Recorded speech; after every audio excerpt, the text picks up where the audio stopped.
Hi, so my name is Ellis. I'm a registered psychologist with Sojourn Psychology.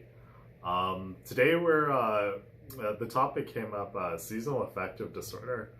And I think it's a pretty common, it's almost like I think a lot of people are aware of it in some degree because I think it's been more mainstream. People have heard about things like having lights, things like that to compensate for changes in the season. But I guess something just to be aware of is even the changes that come with the season. That's, I mean, you can see that right now, the sun's setting lower. We have daylight savings time coming up pretty quick. And I guess something just to be aware of is like, do you see changes in mood? And that changes in mood, it might be like a lowness, a lethargy, a lack of motivation, a lack of engagement, maybe even irritability, frustration. And it might be difficult to tell too, because I think especially in this year of 2020, we're getting a lot of big changes in the fall.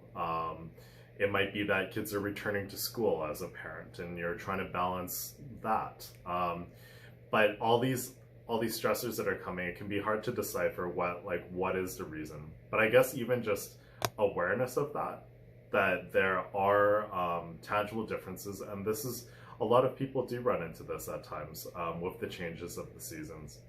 One of the things that comes to my mind, there is some evidence talking about having lights that replace similar wavelengths as the sun to compensate for a lack of sun in the season. But I guess one of the things that comes out for me is that I know that it's not necessarily even the sun, but naturally, even just with the change in seasons and temperatures, I tend to close off more. It's too cold to hang out. It's too cold to go out with friends. And we know right now, with hanging out socially, it's a lot more difficult than 2020. So I guess something that just to be mindful of is that, because we also, is your social interactions.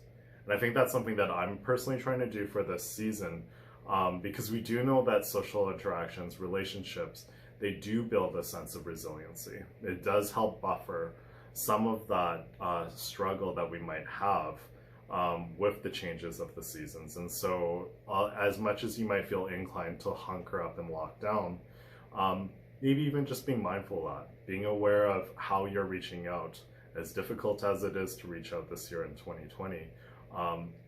Are there ways that you can be more mindful, being more purposeful in reaching out to others to help build that resiliency in yourself to work with the season?